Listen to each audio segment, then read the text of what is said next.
www.potonapoto.com www.potonapoto.com www.potonapoto, ça dit que toi na poto, tokotika kaka na poto avec la mine d'ombre, babi moto epila, moto epila na poto kembo alege moyo lele, kembo yo mama alege moyo lele, tobine la gangolo na ozana kembo alege moyo lele, poto na ozana kembo alege moyo lele. Merci fidèles internautes, vous nous suivez partout dans le monde. Nous sommes bel et bien sur votre chaîne YouTube informative. Ensemble avec Prince Bakali, l'espoir de la presse. Nous sommes également sur votre site internet www.potonapoto.com. Ensemble toujours avec votre boss, Lamine Dovo Moussako, le big boss. Parce que grâce à lui, nous sommes suivis partout dans le monde. Nous sommes opérationnels. Une grande équipe, Potonapoto Kinshasa. Et aujourd'hui, on va faire une analyse, on va faire la synthèse des productions de l'artiste musicien Héritier Watanabe qui était en Angola avec tout son latimoite, avec tous ses poulets également. Et l'orchestre est bel et bien à Kinshasa après avoir passé des séjours, j'allais dire, en Angola et puis des grandes productions également en Angola. Trois grandes productions. Aujourd'hui, les artistes de l'orchestre Latimoata, l'orchestre cher à Héritier Watanabe, sont bel et bien à Kinshasa. Alors, raison pour laquelle je suis descendu sur le terrain, comme vous le remarquez, nous sommes à la maison d'un artiste que vous allez en découvrir tout au long de cette grande émission. Mais avant cela, avant d'y arriver là, laisse-moi remercier la personne qui a fait en sorte que je sois dynamique puis toujours présent parce qu'il est toujours opérationnel. À la personne de mon boss, Lamine Dovo Moussako, Azala Soubosté, c'est ma famille. Merci à toi, Lamine Dovo Moussako, il a fait aussi la belle des belles, la première dame de Paris. Et je m'en vais très vite remercier mes staffs. Là, je vois l'Éternel Code Mondial, Willy Moucheni via Pétina, merci beaucoup. Et la fondation Willy Moucheni Code Mondial est déjà opérationnelle. Je remercie infiniment l'homme à la trousse de survie. Merci beaucoup à toi parce que tu es très fort. Gisle Sadi Simoko. Merci beaucoup et je remercie infiniment Poté Angos, la Médor, Nakati à Paris ou à mon côté. Mais très sincère remerciement parce que ça continue toujours. Ils sont tellement nombreux. Là, je vois Tonto Dianzenza. Les bourgeois, Tonto Dianzenza, les bourgeois, merci beaucoup à toi. Je remercie infiniment Diomas Masikita. Il y a Jeannette Mikunga, j'allais dire Diomas Masikita, Jeannette Mikunga, na Chené, merci beaucoup. Et comme je l'ai dit tantôt, je reçois pour vous Jires Foudre Moyembi. C'est comme ça que moi je l'appelle affectueusement Moyembi parce qu'il sait bien chanter. Tant que journaliste d'investigation, puis chroniqueur de la musique, il faut apprécier l'homme. Il ne faut pas oser la gemuta kufa pour qu'il apprécie parce qu'il y a des banda yango, na binga ye Moyembi. Jires Foudre Moyembi, des nuances, si vous voulez. À qui je les salue déjà. Bonjour, Jires. Ouais, bonjour, Bakali, Prince Harry. Alors, on partout dans le monde. Et c'est encore une fois de plus, il y a un site Nabiso international, Poto na Poto. Parce que vous êtes habitué à Prince Bakali, dans une émission, quoi. Si. Vous avez un partenaire. Voilà,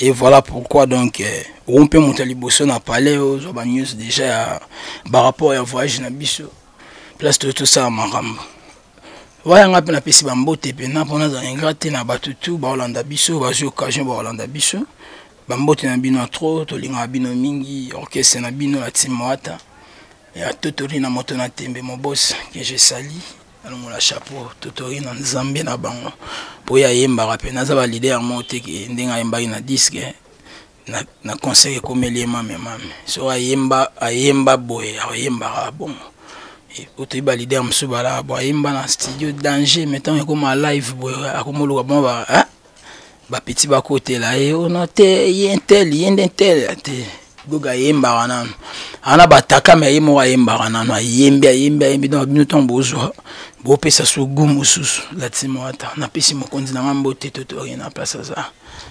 Naïbi non la polémique mais au moins on va en parler aussi profondément de l'artiste musicien Héritier Watanabe parce que l'artiste était en Angola avec tous ses musiciens, tout son Latimoata comme je l'ai dit tantôt et raison pour laquelle je reçois pour vous Jires Foudre Moyembi. Vous qui venez à peine de nous suivre, nous sommes bel et bien sur votre chaîne YouTube informative Poto na Poto TV. Alors Jires Foudre ton aïe aramba mon la côté parce que comme vous le remarquez comme je l'ai dit tantôt, tous en anda qui artiste musicien Jires Foudre.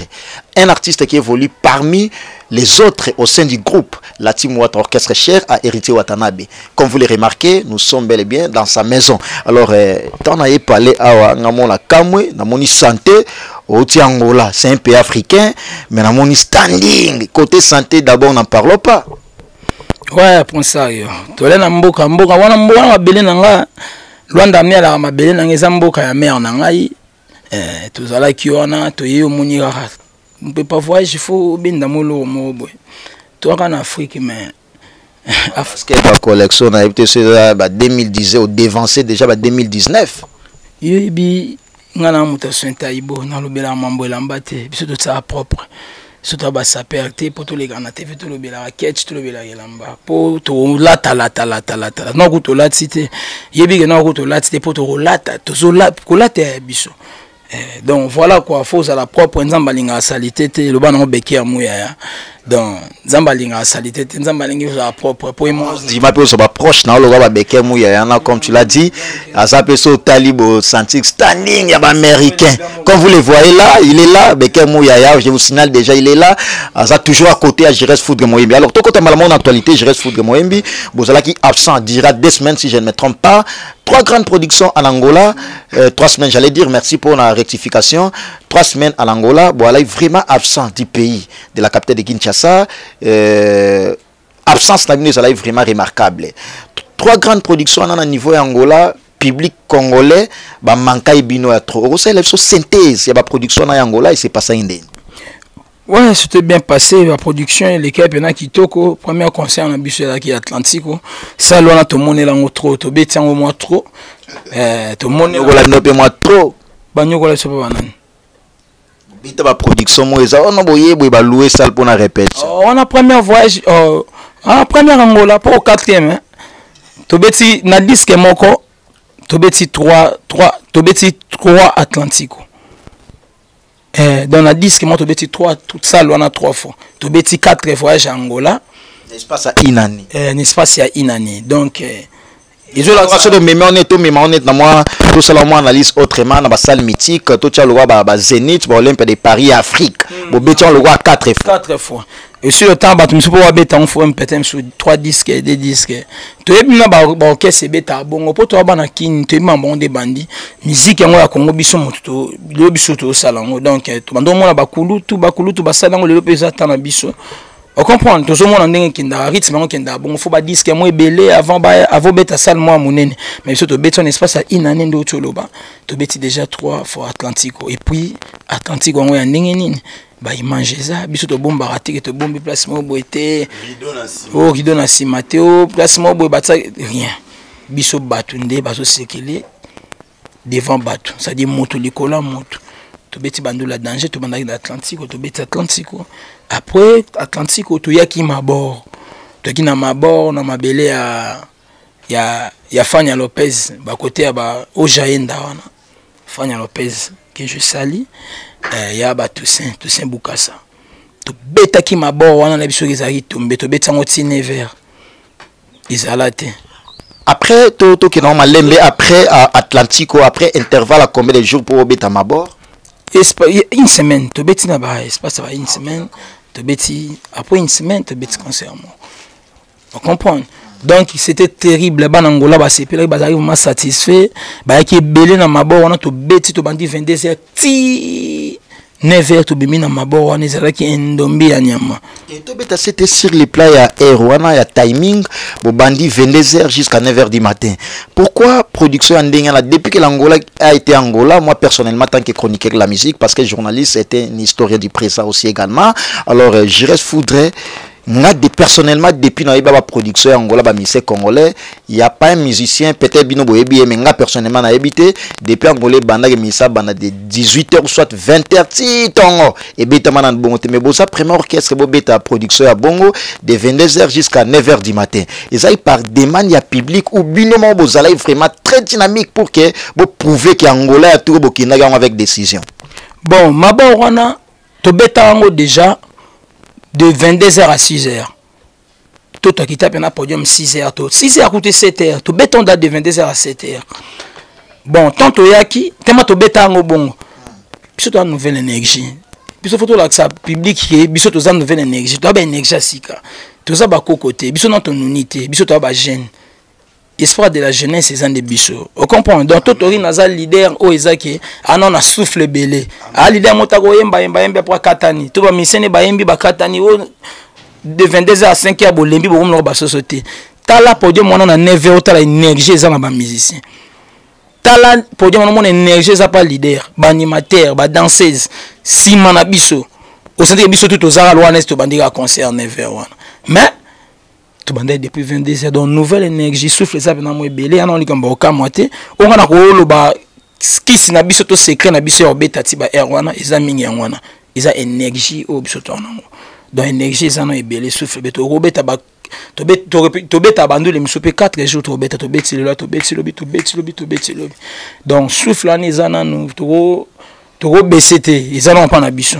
mabord to bima ki wana 9h to beta ki pena maman na ndule ya sahanate 9h wana ala toujours même public o ba la na butu batansa ki tongo ou public ba sala pe mo dimimuki oui concert des alaka concert ya la ndeni yibonte concert est comme 9h parce que concert est comme 9h bato balaki na butu bande batane litongo et puis bande batane litongo to komi 7h à dimanche bat balamuki na pongi oki ndule beta kuna ya msupu momaka lati a koti sundule voilà yo fait le wa soma bi ba wa tongo na wa tongo ça les a clôturé la mbile ça butu la daito na kisko ba oba yaki tongo na ba oba butu batanisa tongo ba oba yaki tongo est-ce que ba okuta place obi ndenge zalarati obi ka ndenge zalara police za libanda na maître za na biyezote kama ya pa ko yata biye ata ay concert na suka mais okota concert okoto felendene yo mon mambo sam na alvalade tant to longo ce qu'on m'a to na alvalade obi ni sam na alvalade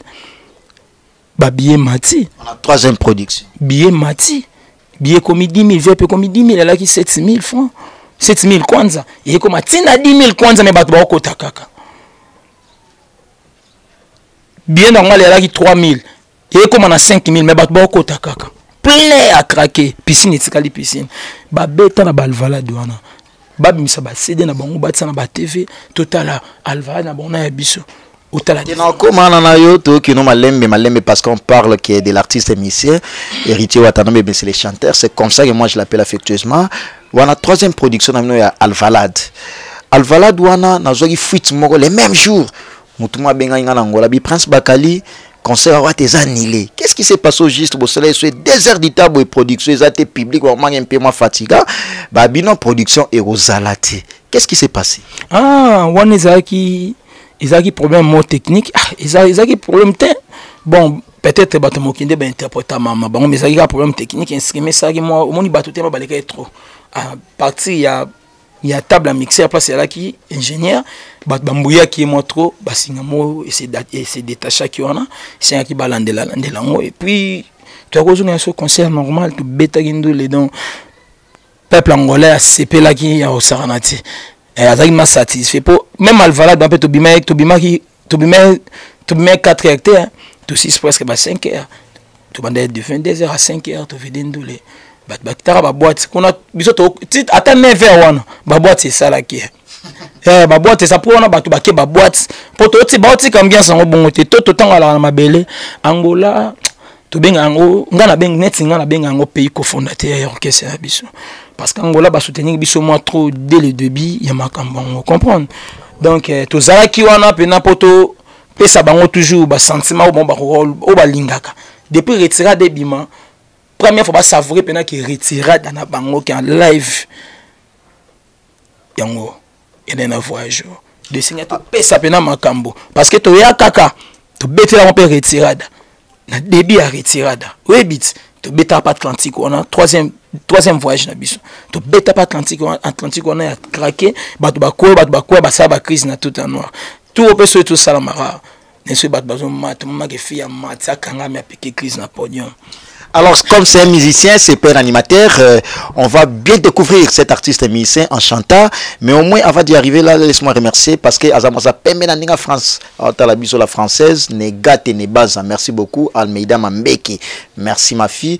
Et je remercie infiniment Aristote Saïdi, l'international, mon manager privé, Aristote Saïdi, Amédée Makendi Poutine. Il y a Sandra Ma de Panama, Christian Kos de Rennes. Merci beaucoup.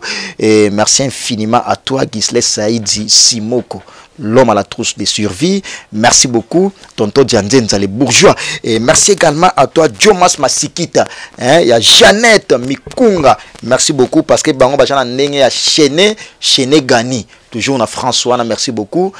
Jomas Masikita, l'homme qui arrête les temps. Merci beaucoup. Et Jires Moyembi, comme c'est un artiste, c'est chanteur. Partout dans le monde. Pour le plaisir, il y a Dani Chandou, le jeune président. Alinga Imperoyo Kayoba Niansouana, foudre de Nians aussi également. On reçoit le plaisir en chantant quelque chose. Ouais, président Dani Chandou. Chinois. Président Dani Chandou. Mambote Nebeli.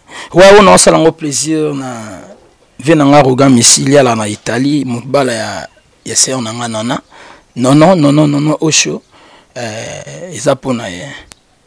Bapekisaka moto alinga kende kasi oya akei te affection ya bolingo dadi opesi na nani pourquoi commander restaurant saki otala meni ebongaki otuna ta vi ya moto ofandi na ye verbe eme na bolingo fo ezala réciproque il fait lobamaka tout moment de temps dadi accéléré ndambue pour réviser moteur parce que comme on filmé cause la télé va devant mécanicien cause la trop cher ton atala bato soki yebite balakisa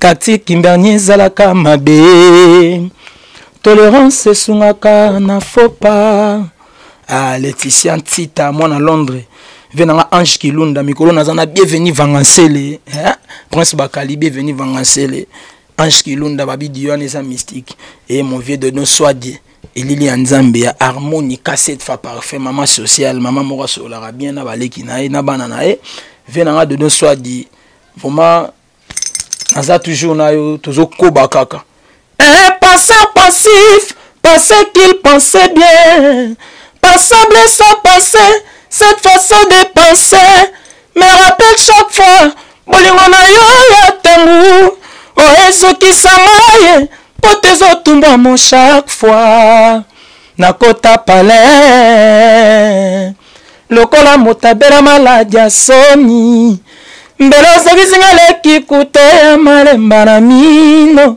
ya fumbwa kute epusana te kimbernia bominga ye dadia tiwenga mariam chibangu alienga 3 points na terrain ngai statia bolingo efungwami na toilette négligent colérique mon foutiste David Mossa le cœur de la lie kick down on a plaisir na nyeza ke au salinga vraiment plaisir parce que o eminzembo o ngamona linga personnellement et puis ça na mutuma o pia linga hérité watana be mingi absinga prince bagana linga nzembo na trop les jeunes présidents Dani Chandou en direct l'éternel comme mon sien Chandou mais o bossa na ke junior soyo o bara junior soyo wana batuna yo o bara junior ye amuta mututa muta batutu amuta batutu na net junior soyo wana na ebisio ki asa jeune moko boy so bois ki defa na Luanda yaza Luanda za Luanda pas za chinois Luanda chinois Paris yaza monde entier qui n'a rapide mais Luanda chinois quand des président Dani Chandou à la résidence chinois n'est pas à la remettre à côté moi par-ci par-là to découvrir alors je reste foudre soko côté na maison junior soyo wana Prince Bakali soko bimi bat fo ba bossa na yo to découvrir parce que surtout là là ba Willy Moucheni l'éternel code mondial ba Kenny Mbumba arme lourd l'homme de double Rolex en or a foutu la tête na poto Kenny Mbumba arme lourd merci beaucoup alors parlons de pas ça fait na bisonyo so va na Luanda te akoma iki na vente comment déjà qui na vente ya ouais vers la kuna na ngana luka vie mais nazaki pena na ba coordonnées na été isenga na luka mais ngana belela yo na bité ya uli to kota na kine mais ya uli ala yo moto yo so ba bois qui prêtre mo boya danger faut pour kara bois ya uli musheni za vena biso tout ko so ye privé na hote ya uli musheni ba mbote bele prince alinganga toujours à privatiser. Pourquoi? Merci beaucoup. Nous poursuivons notre entretien. Nous sommes bel et bien sur votre chaîne YouTube informative Poto la Poto TV, ensemble avec cet artiste musicien Jires Foudre de Nias, un artiste qui évolue au sein du groupe Latim Ouatta, l'orchestre cher à Héritier Watanabe, mais c'est les chanteurs. Il fait la synthèse des 3 grandes productions de l'artiste musicien avec tous ces poulets qui se sont produits en Angola. Alors, l'artiste est bel et bien à Kinshasa avec tout son orchestre, c'est-à-dire Latim Ouatta. Il y a un Toyamel Bino, cet artiste musicien. Comprenez que artiste musicien. Oh, mais moi une question de curiosité inspiré ngeli ngambala moko parler oh boy salaire la team Ouatta.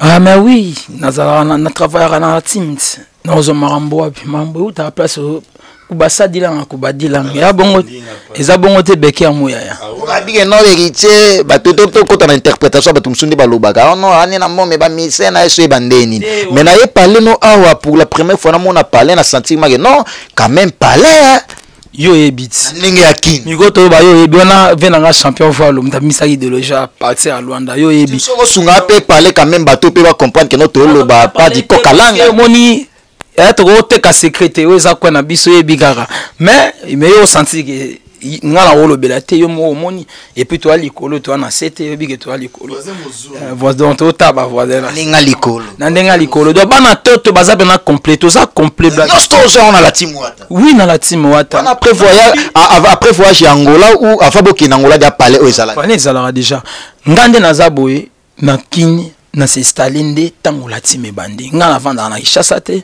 yebi ngana bandi carrière na Brazzaville na Brazzaville donc oyana ngana Kinshasa na biende ko bandande boulot na la team Ouatta ndena bandi boulot na la team Ouatta donc mambo tout na jon na la team Ouatta ndé pesa biso makambo ngana yemba na orchestre moko te leader moto obima ba kinga na orchestre orchestre ngana za produit à la team Ouatta monde to tele makana produit à la team Ouatta ninga brazo moi produit à la team Ouatta peut-être on a ninga Kinshasa mais pas parler musicalement par là j'allais dire aux artistes déjà au imposaka na ninga brazana déjà tu avais fait la pluie le beau temps na beker mu ya ba ebio beta la grand orchestre oh ya Doudou Kopa na roga roga so ba lo ba Brazzaville ba mona Doudou Kopa na roga roga alors yo ozalaka roga roga te pourquoi non roga na beti na kese nete et na lobinde na par rapport ya ba musicien o ba sala fierté musique ba mona Doudou Kopa na roga roga alors par rapport ya des grands orchestres wana yo o vanda côté ya Doudou Kopa on la chef d'orchestre au ba recrutement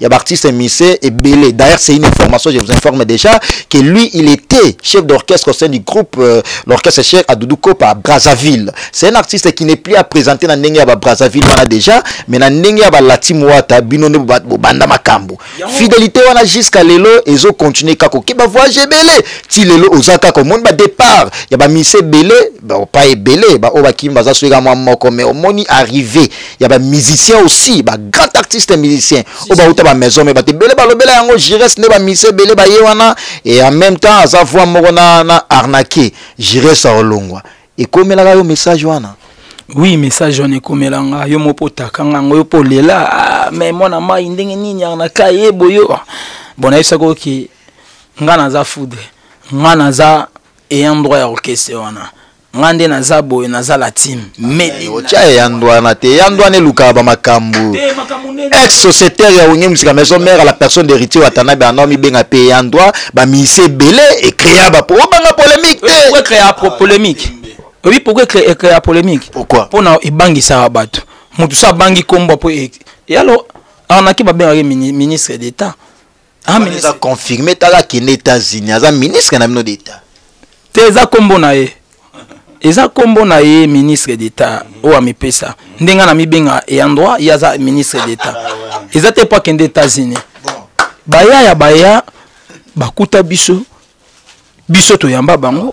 Bango pe bakuta biso to sangisi to komi logo moko donc na mito to za bana ya père moko totorina on comprend baya baza ba bon chanteur so bale ba fouter to ngento zo bango te quand bale ba ribolo baza ba bon yango ba vanda na la team to za na bango bon siko ngata ke bakuti nga pe ke et endroit en plus na pe na boulot ancien pe na obanga nini Alors, parlons et clôturer d'abord les dossiers d'Angola parce que la production Angola, déjà, ça s'est très bien passé. 3 grandes productions, 3 semaines successives dans Angola. Alors, je reste foudre Moyembi. Ce dossier synthèse, il y a la production, il y a 2018, il y a des musiciens congolais en Angola. Yo pona yo. Combien d'artistes émis? C'est tout le monde Bino. Parce que Bino déjà 3 grandes productions, c'est déjà encourageant. Alors, pour Nayo, combien d'artistes émis? C'est Obokine, Boyoka Lisolo. Non, en tout cas, bien que vous bêtiez bien, mais bande qu'on a Bino n'a pas bêtagi bien. Boyoka Lisolo. Nandenga faute, tout ça batu. Angola bisura mtokenda ate. Borke se kindara. Mais que baby sanga na kenon, ndem no bosali plein haut. Ok, c'est mon pesala plein haut boy. Nandenga faute le kuta mabete na yo kité babi sanga ke bino boa danger batika bino ouais na mama wata batika na bango mitungisama basali biso lokota babie bébé apamba boy ndula malonga te misobe batu bakotima na mo ndula malonga te ndule le roi théâtre musu comédien boy bilonga na yo ki yangwana pour vous dire na poser question là pourquoi na kato parole te parce que question na bate belé ba benga ngai babi prince Bakali depuis que l'Angola a été Angola piscine Alvalade, depuis la piscine Alvalade, artiste émissé, c'est sans polémique, ce sont des questions de référence et puis citer aussi des noms des gens parce qu'il faut repérer sa référence aussi. L'artiste émissé Ranson Oaza Koko Nayo, habite en Angola, na piscine Alvalade, on a Koko na lobe sur les plans musical, habite na piscine Alvalade, bat dindi na ba mai, papi le prince na yamba puis lobe la gango de la forêt, kititi na mai, ayo bitomo la même, ayo bimsa même na ba mai, c'est-à-dire la production a été une réussite totale, mais yo obi no oyo kaili solo te, comment la production ya bon et puis bat dinda ba mai d'abord côté même na kata histoire bakosaki yo badinde na mwana maite bakosaki yo na kosi yo te na bayebiso na yeso vérité oyo ngana oplane bakosaki yo moni kuna badindi na mai basoko na mai eka na concert na biso goga oyembango même zelo omona baimage goga oyembango chubu na mai chubu na mai bato baolave balava ete bino bakosa bino ndeni pourta botala pe ba image bisote batu mais batu wana ndeni ba loba bonge pourta ba image eza to monyango te biso ba image eza balaksa ba image na bango wana za koko otolo ba be koko yaza na koko beaucoup de respect comprendre pona koko ko tala koko déjà soit dans ménopause avant dina ménopause te kokota na polémique karaté et gâte ne base moi ça permet la française Niclet Kaya trop d'avance Almeida Mambeke merci beaucoup Niclet Kaya trop d'avance obora batu na bobosa na ngenga pe nazana ba na ba harmonica nanga na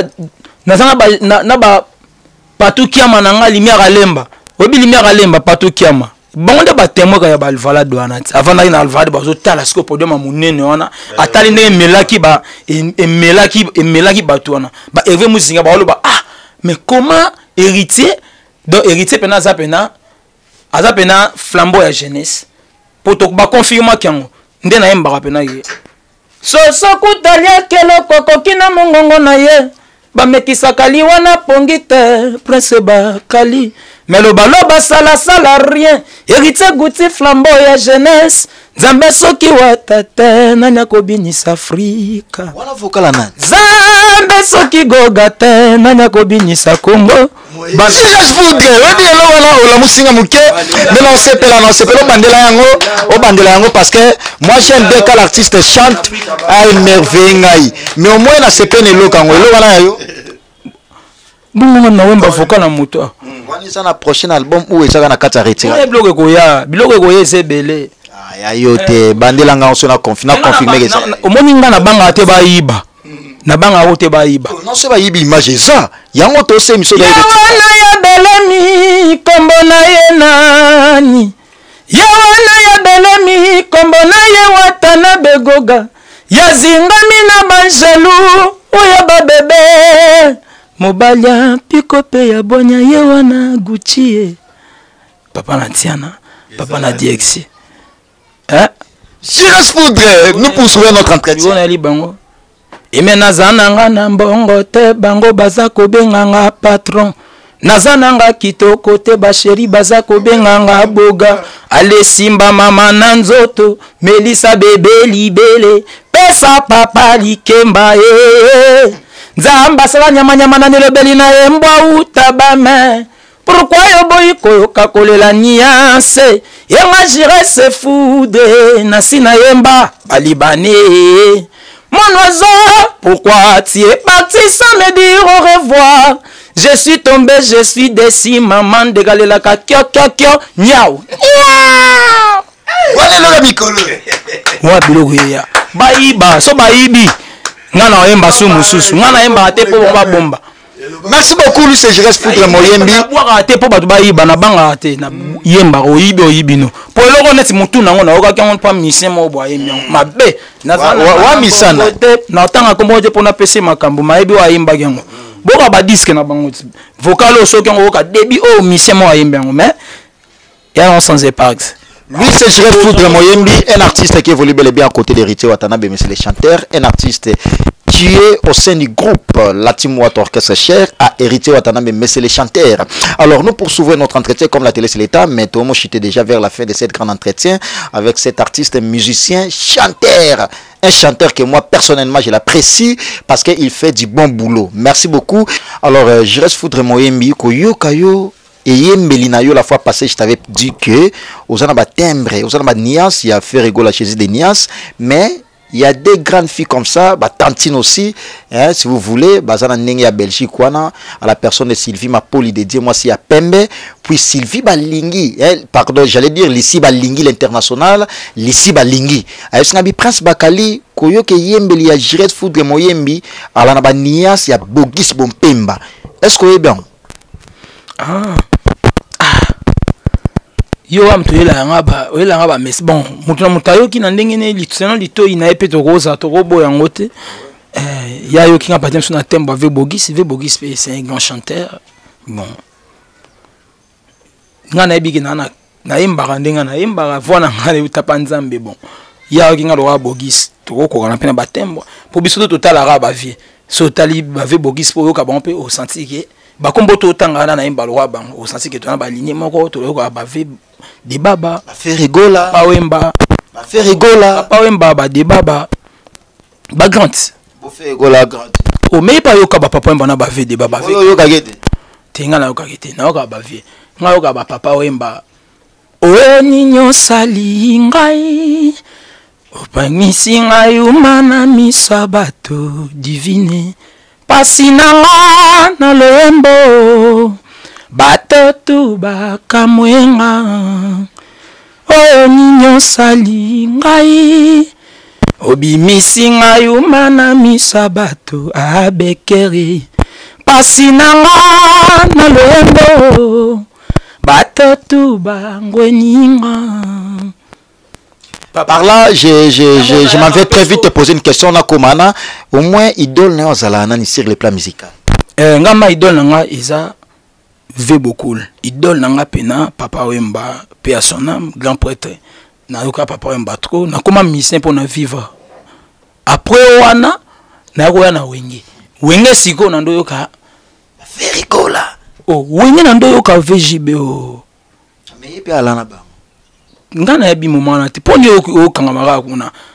C'est un leader président Batu tika na ba mission na yo nika ngana lo ba ngande na bona ebiga totorina na génération lelo ba leader totorina kaka na biso ba so na génération so ba jeune bo donc na ebité on dit misanga génération la bino na ba mo benga président bino héritier wa talabe mais c'est les chanteurs héritier piano faire rigola pe ba mo benga faire piano so benga wana ba comme sozo ba kena to imiter ba mais cela dit on va que biso tout Holanda batu moko o am super dem so tel na ba pe le roi Vemanda ndemo biso temba le roi Vemanda tel on na ba le roi Vemanda oh boy bité ba leader ebele misusu otanga na ba ba c'est sans polémique to sunga la kaka tozo sunga la kaka to ba keni mbumba arme lu to sungana nalinga mingi ba grand chanteur pour na boya bon chanteur te grand chanteur na boya kete pour ngai pe bat balobana na boyemba et punga mo pe na ebige na boyemba donc pour na mindima te bat bandima nga donc ngape na ko boya batu biboyela te batu tout o ayemba bien o pa yemba bien te akafuya na cop na biso po miso bakafuya na cop na biso ya cop nete makota ngona loyenge encore pour mercenaire comment ça cop ne na katandule na yandule na biso alors o ayebi o pa yebi pete tika ebonga zala mais biso to na ba ligne ya ba papa Wemba to na ba VD baba to na yoka PV Manda pour interpréter na yemba ba on est dernièrement tout pisé le monde à Facebook boto vanda na masana na CD monto opanda na yemba ba Ibrahim na yemba ba boto ka ba vemanda ça dit pour na opanze mo ba corde vocale na bona la mungi na tongo bon fona mekelo mo bo bien la de sona yo kombo nango maboko manga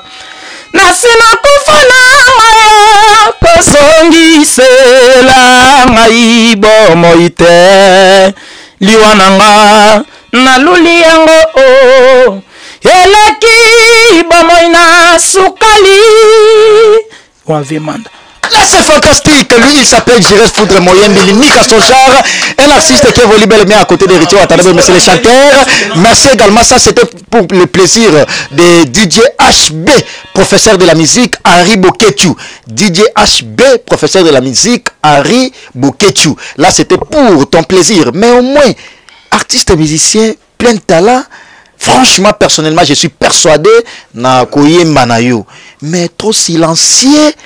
Au milieu qui ça moi t'es sur le plan musical parce que mon nabino esenga a peu faut les caler koloba kama makele les belé te koloba to ya bien te bana londa baloba ngo fala to koloba minga faut pas fala to koloba loba trop et a fox ça ba faible moni fox tranquille le baraté hein fox tranquille le baraté mais et mon ana qui fox oh ça on pendant temps chanteur on a la ramour le baraté a vu le belaté mais tant va panzini hein ça ana makamboko mon doit yara na roi Salomon Sadi ande to bima tala biso depuis na ba Romeo Golf sont na ba Libanais voilà yo vende chéri na ya motema tetendai fungola motema nakota na kati tianga na kati papa na Héritia na bébé photocopie longue bébé photocopie longue Héritia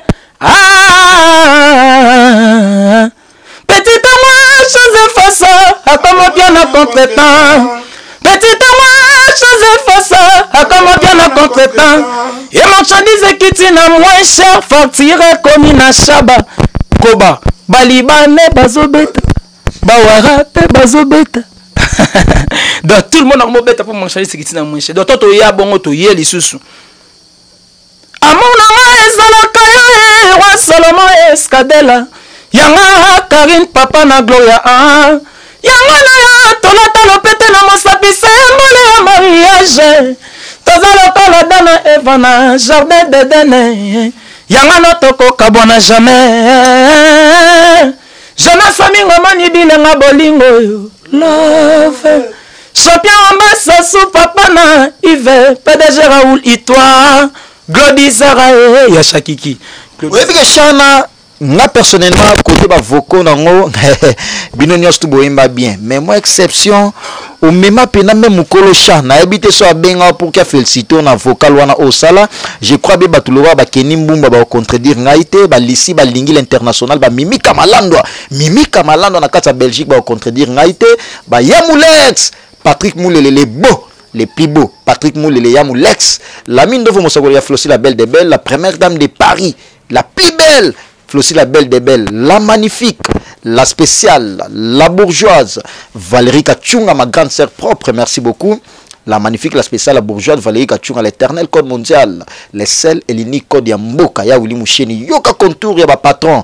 Soyez ya Paris au monde les jeunes managers az international za mbonge belé abi Prince Bakali décembre na yo fête na mena ya na carrière mystique Aristote Saidi soyez na ndenge ya basi au monde la plus préférée Egat Nebaza, merci beaucoup Egat Nebaza Almeida Mabeki, merci beaucoup Niclet Kaya trop d'avance, merci. Ya Bena Mondia, ya Viena biso Didier Willy Miasi. Il y a bien un mondia, merci beaucoup à toi. Alors, je vais foutre tout le monde chuter déjà dans ce émission Nabiso. Mais pendant que vous étiez encore en Angola, il y a un artiste, un musicien. À la personne, s'il faut citer les noms, c'est sans polémique, une question de référence. Parce que, bah, place où il y a l'obéla qui est en haut, et Zali, Fabregas, il y a une émission confère Nabiso, on a-t-il le collé dans Nengi Akin. Abiso, bah, classé, bah, bon musicien. Bati héritier te abi bati kuna héritier te c'est ba bon musicien de yaza trop excellé qu'héritier Bonnet Yomoro, Taki, Prince Bakali, journaliste, attaché de presse, Ndengo Sala Boulot, Ogaba chanteur. Attendez, on a un baboué, Moutono Tenkomba Boy. C'est un comédien, il y a ça la théâtre. Ah, ça la théâtre. Comment on tangi? Tu as bête album mais ça va succès. Oh, beaucoup ça album c'est ça les succès n'importe quoi baoyemba. Mais biso ba toi coiffre na cop na biso bazar. Parce qu'au moins tu la réponse là mais au moins faire découvrir bateau explicité en haut PC éclaircissement en haut que ça la succès na go bête musique ça la bilo mi balé. Oui, c'est des choses différentes. Il badanga pe basa voilà, hein? Badanga basala ba succès. Et ça n'est pas le boto baki. Bon, na ya ba faux chanteur ba sala succès. Yo bien côté principe. Yo oza muta presse. Olanda rage. Nous koko ya totori na ndeni na colonisa yo depuis place banda ki oya ki po ba fula yo. Ye mtape si yo makambo, ye mtabenda. Mais so Holandeli batutu baloba na CCC on ba misa watati. Ba misa wata na balemba wana mwa baoke bavandi boy wata lali na pongi bango libanda na batinel. On comprend? Azo zelara ke toto ala mukaba panza. Ba fabrique. Dike awa mwa fei de obima. Fabrique. Ko sana tanga komba muto ate. Nga na mona omoni nga mona ga par rapport à comment on le belana musique ba danga banda beta musique ba sa comédie et ça oya et puis pense ba ko confirmer et puis ba pense ba qualifier bango ke biso to nde to vanga ba gérer ce to ba niveau ba mission misutaire ke to wemba ya ba leader musu pa mi benga leader mais biso to ba capacité beta na ba mouvement na bango te c'est bi omilo lendo parce que palais vandi au foot la palettage et puis va véhiculer ne comme solo lendo on se comparer na ba kali kasi to obi ato zap toi chez yo toi chingat ce que toi chingat toi na commune nini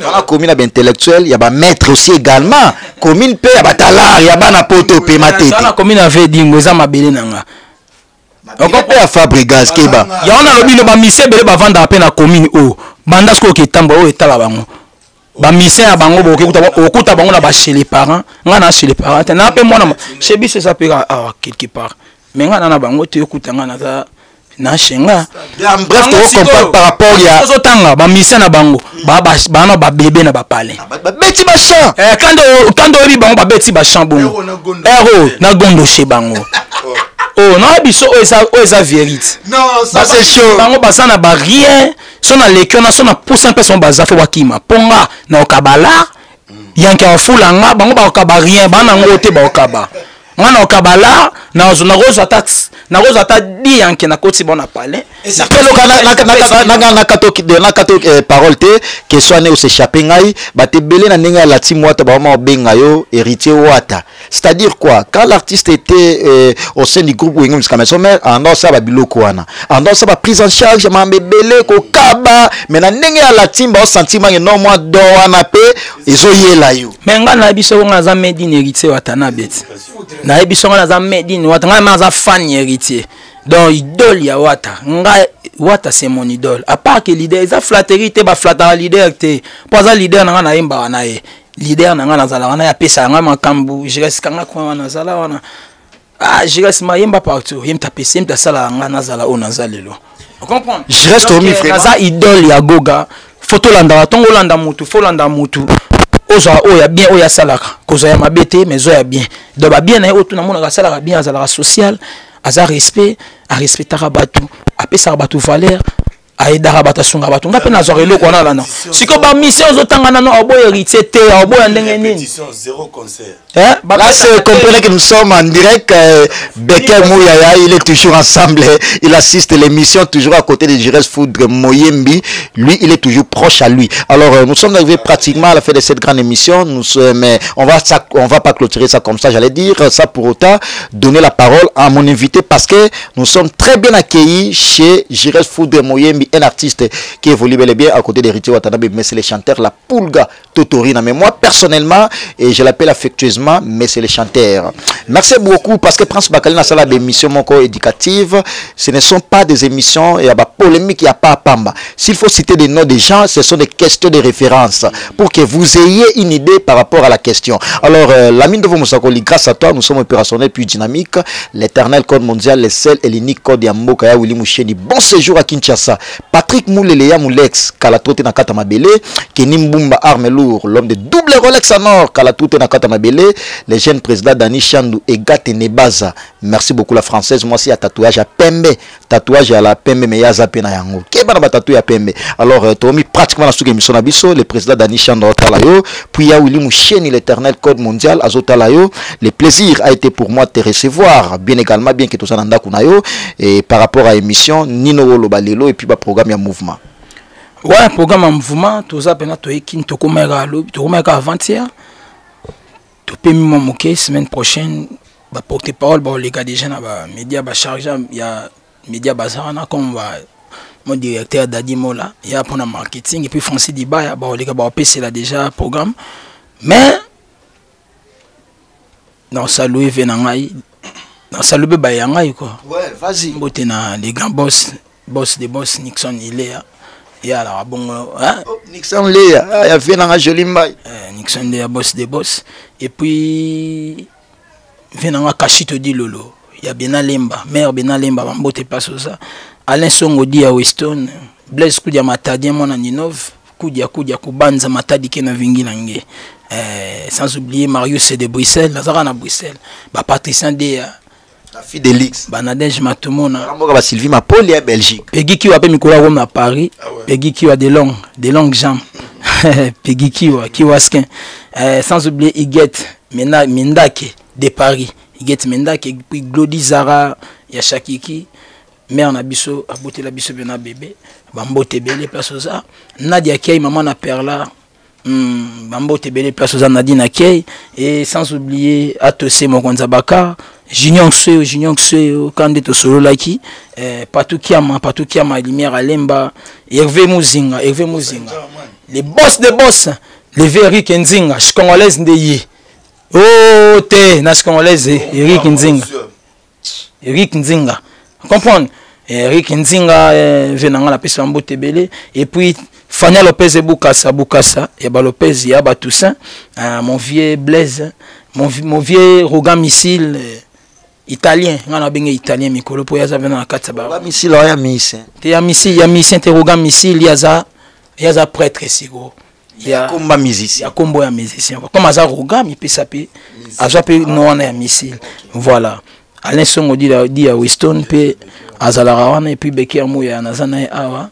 Venangai dandika la Ebenezer antena ye venanga ya tongo to banda ba mambango na bango ba chiko se ba yaka ba Patrick Leta ba Pichuki ala wana El Braza bambote be le registre qui li sur lamba na pesi mbote Liverpool Jenga toujours na pointe ya zala pe toujours Prince Bakali yebi et puis héritier Mikolo to héritier to préparer ce que ba mai mobo ya mabe hein héritier parolier maïsko ya mabezo ya na clôture na maya ana kanta moi j'ai déjà on appelle ça mbote na sisino bambote te ouais Dani Chandu bambote na belé sans oublier mon vieux papi Alain Visor na katsa balonda wana Alain Visor et puis docteur na pesino bambote belé tozaki pena donc mon père là yo docteur Kinkadi les bourgeois na Mosika grand prêtre Mokonza Masolo docteur Kikani ya balé belé et puis tout la Toulouse il y a ba Jula de Luxembourg on a pesio mbote belé et sans oublier Micheline Mbeji bebi wa bengena Mutikasha asola na mire bebi ko sola na mire sadia na mbongo na maboko te ya pa mire ta nangola benga Mutikasha na biso ke danger Micheline Mbeji mambote bele place oza moninga Giselle baza mo ebele ba Shogo Wata ba Elvin Wata ba Gelo Wata on staff na biso so to ba bijou Selemani to ba Sylvia Lenzo ba petit na biso ba bijou quoi ka répondre na question na monter za question ya suka ketu za collection 2019 tenga na olobela ngote. Merci beaucoup, nous sommes arrivés pratiquement à la fin de cette grande émission avec les Gires Foudre, mais au moins il va clôturer sans chantant. Quant à moi, Prince Bakali, l'espoir de la presse, retrouvez-moi au prochain numéro avec le même plaisir. Toujours sur votre chaîne YouTube informative, Potonapoto TV, également sur votre site internet www.potonapoto.com et Gisley Sadi Simoko, l'homme à la trousse de survie, Gisley Sadi Simoko, merci beaucoup. Tonton Dianzenza, les bourgeois, merci beaucoup et je remercie infiniment Poté Angos, la maître d'or Nakata Paris, on a mon côté la mine de Vomosoko, le big boss, le big prophète, l'homme de la pièce maîtresse, l'éternel code mondial, il y a Willy Mouchen, il y a Bena Mondia, il y a Vienne Abisso Didier Willimia, Siniclette Kaya trop d'avance. Maman na Bernicia, Britney, merci beaucoup. Et l'ici Balingi l'international, Mimi Kamalanda, mais suivez cet artiste ministère Kantama Prince Bakali. Retrouvez-moi au prochain numéro avec le même plaisir sur votre site internet Poto na Poto. Au prochain numéro, au revoir. Boka Chobo Stéphane te, Chobo Stéphane d'Angola. Boka Igeti Minda kete, ya beke amoya. Bongo soki na tali kuna moni sakane no mokongo koba. Junior Ioma, bana ya Alpha 5. Bakolo bibende ya bino yangana. Yebisa danga tika makelele di danga to soyo to dimno lo kwa volume radio tui bongo te peki bongo te kulele bongo te sambila bongo potieke wili etoka nasengi pardon kosala bongo te modango ete pardon kata bamote beke muya bamote delixe terinalalye wapi Maurice James papa exo bongo te dede swadi bongo te elili ya nzambe bongo te monika 7 fois parfum génération yo sawapi Prince Bakali bongo te Charlie Abayaya bongo te Charlie Rubenga héritier wata mobose bongo te Kisamboka Seigneur Mamembe bongo te Nadine Ke mama Nadive yo sawapi bongo te bongo te Fania Lopez bongo te Chobo Stéphane bana magore bozapi bongo te ngani ese bakomedie bokeba totori nazali kolo danga tika makelele niase.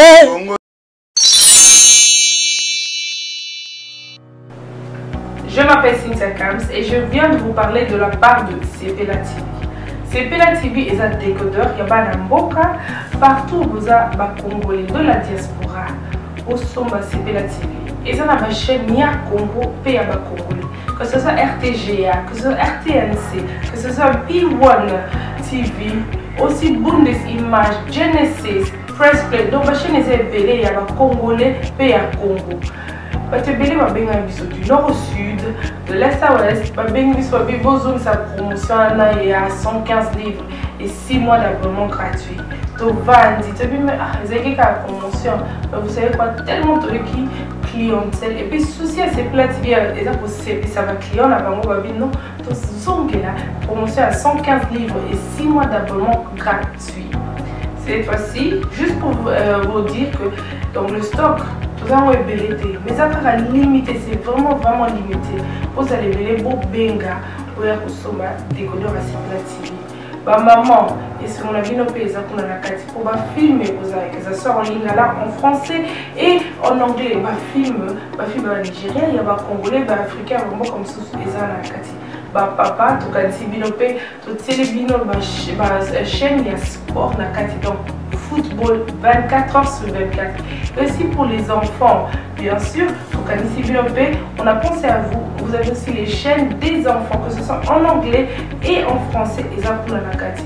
Donc toute la famille de partout, n'importe quelle génération, vous c'est pour la Nakati et aussi gospel, évangile 24 heures sur 7.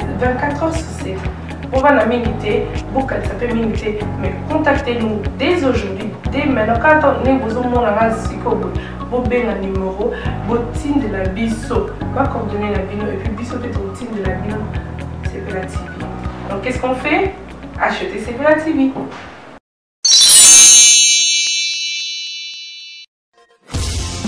www.potonapoto.com www.potonapoto.com www.potonapoto, ça dit que toi na poto, tokotika la kaka na poto avec l'ami d'ombre, babi moto epela, moto epila na poto na poto kembo kembo kembo alege mboyo lele kembo yo mama alege mboyo lele tobinela gakolo na ozana kembo alege mboyo lele poto na ozana kembo alege mboyo lele